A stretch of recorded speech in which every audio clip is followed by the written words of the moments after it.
Welcome back to Random History. I'm your navigator as we explore the little-known events and people that make history such an amazing subject. The events I delve into are probably not ones you learned about in school. These are the ones that when you do hear about them, you're likely to think that they could not possibly be real. But they are. In January of 1968, the people of the United States were told nightly that the war in Vietnam was nearing its end and that the North Vietnamese were on the ropes. By the end of that month, everything would change. Two major events took place that January that would affect the lives of countless men and their families back home. The first of these events was very quickly drowned out by the second, which occurred just a few days later. What event would have the media's staying power to capture the world's attention for so long? The Tet Offensive. Tet has been the subject of a multitude of articles, books, and documentaries. This is not that story. This is the story of the first event that fateful January. This is the story of the USS Pueblo. The USS Pueblo incident was a major Cold War event in 1968 that significantly escalated tensions between the U.S. and North Korea. This episode, which involved the capture of a U.S. naval intelligence vessel by the North Koreans, sparked international outrage, raised important questions about U.S. intelligence operations, and led to a prolonged diplomatic negotiations. Today, I will explore the incident's background, key events, and its broader geopolitical and historical significance, drawing upon relevant sources and scholarly perspectives. The USS Pueblo was a small, unarmed intelligence-gathering ship that had been repurposed from a World War II cargo vessel for use by the Navy in the late 1960s. Its mission was to collect signals intelligence, or SIGINT, on North Korean and Soviet military activities in the region. The ship's role was part of the broader U.S. effort to monitor communist states during the Cold War, ensuring that potential threats could be identified and assessed. In 1968, tensions were already high on the Korean Peninsula, with the North and South remaining technically at war following the Korean Armistice of 1953. Additionally, the Vietnam War was in full swing, stretching U.S. military resources and placing the Johnson administration under significant pressure, both domestically and internationally.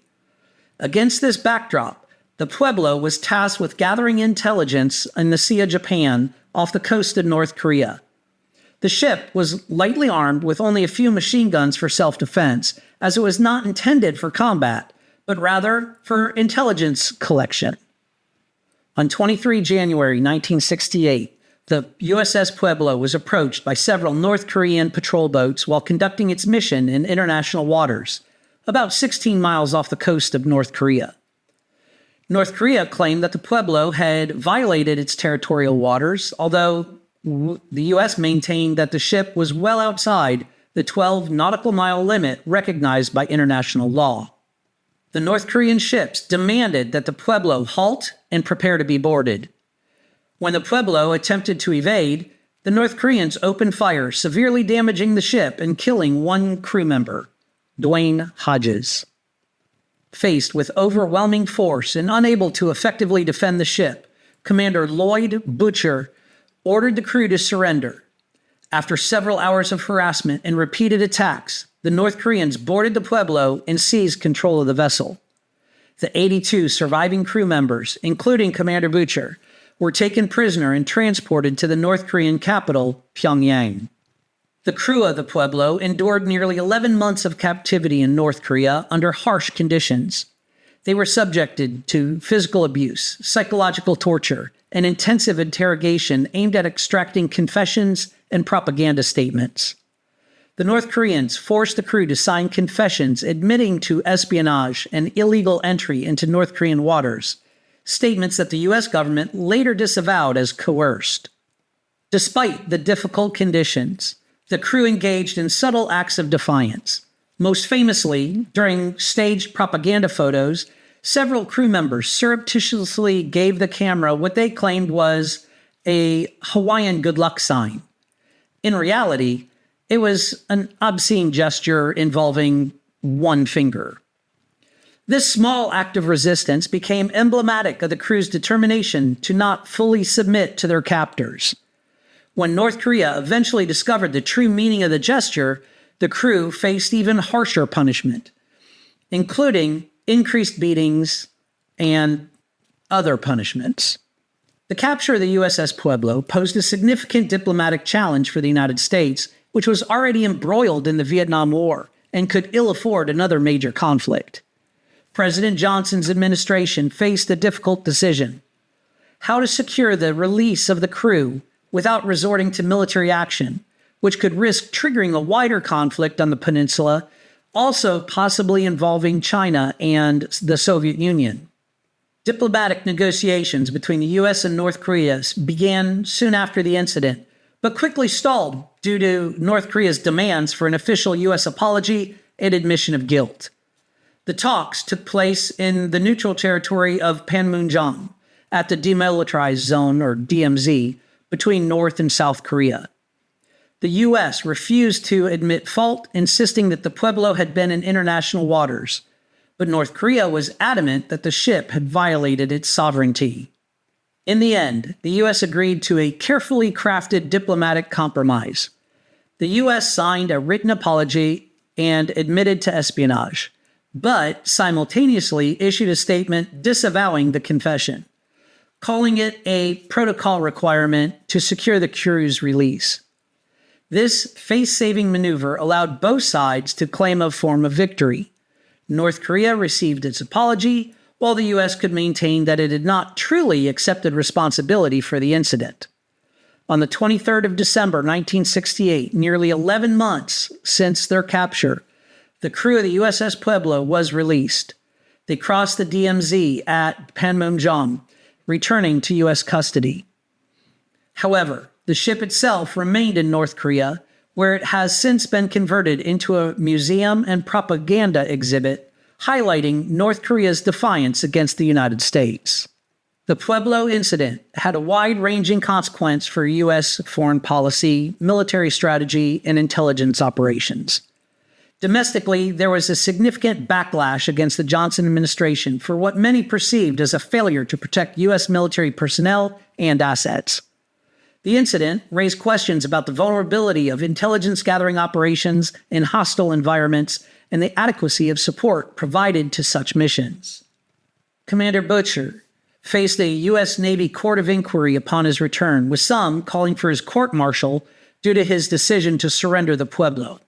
However, the court ultimately concluded that Butcher acted in the best interest of his crew by preventing further loss of life, and he was not punished.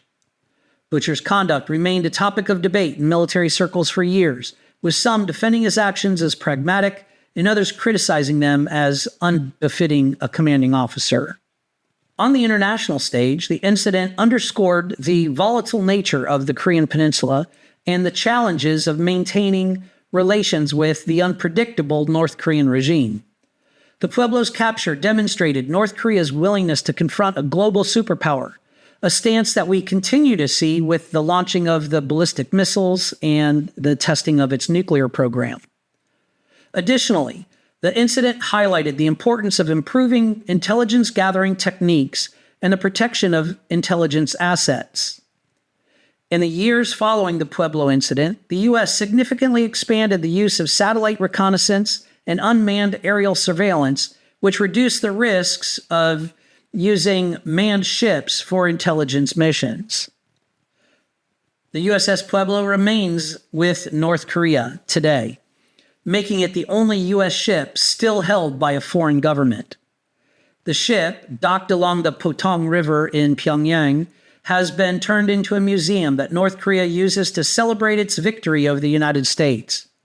Visitors to the museum can view the Pueblo, along with exhibits detailing North Korea's version of the events.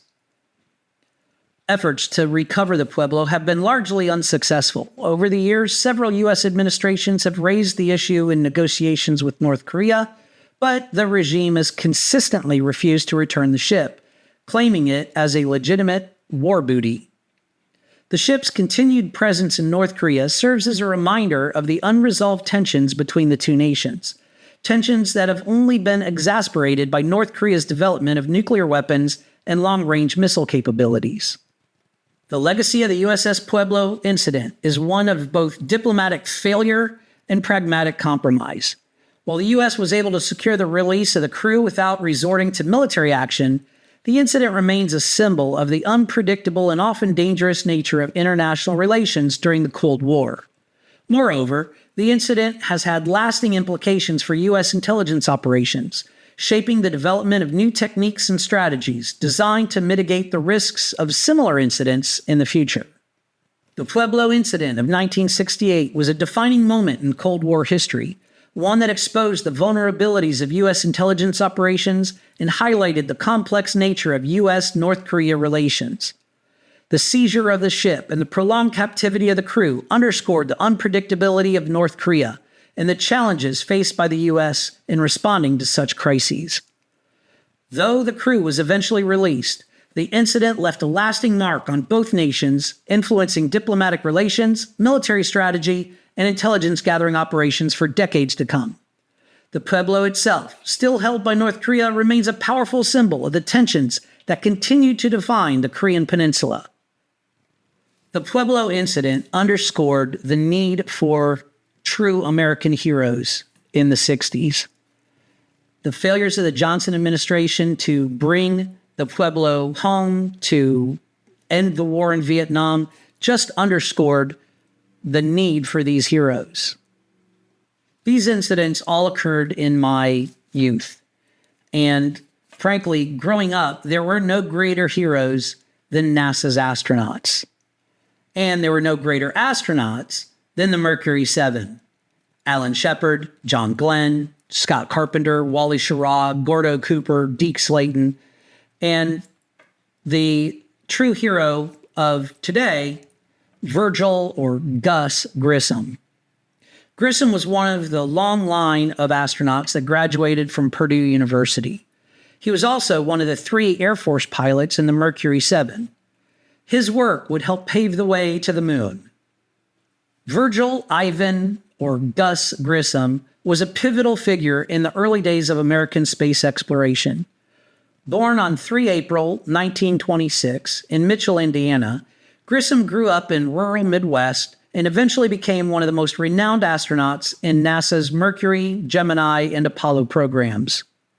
His contributions to space exploration, though often overshadowed by the tragic accident that claimed his life, were crucial to the United States' efforts to reach the moon and compete with the Soviet Union during the Cold War.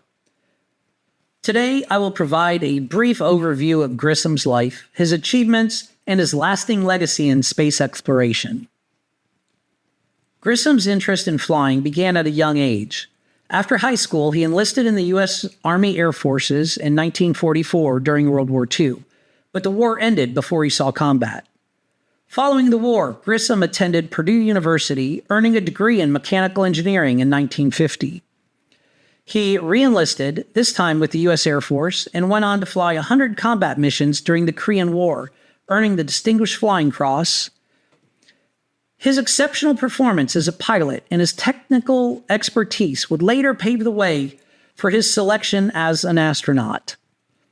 In 1959, Grissom was selected as one of the original Mercury 7 astronauts, the group that would lay the foundation for U.S. manned space program. His first space flight was on 21 July 1961 aboard a Mercury Redstone 4 rocket in a spacecraft dubbed Liberty Bell. Grissom became the second American in space following Alan Shepard. His flight was suborbital, lasting just over 15 minutes. However, the mission ended in near disaster when the capsule's hatch blew open prematurely after splashdown, causing Liberty Bell 7 to sink. Grissom narrowly escaped drowning, but the incident raised controversy, with some speculating that Grissom had accidentally triggered the hatch. NASA and his friends in the astronaut program later cleared Grissom of any wrongdoing. Grissom's second spaceflight came in 1965 when he commanded Gemini 3, the first manned mission of the Gemini program. This flight was significant because it marked NASA's first maneuverable spacecraft, allowing the astronauts to alter their orbit. Grissom and his crewmate, John Young, successfully completed the mission, further cementing Grissom's reputation as a skilled and capable astronaut. Grissom's career was tragically cut short on 27 January 1967 when a cabin fire broke out during a pre-launch test of the Apollo 1 spacecraft.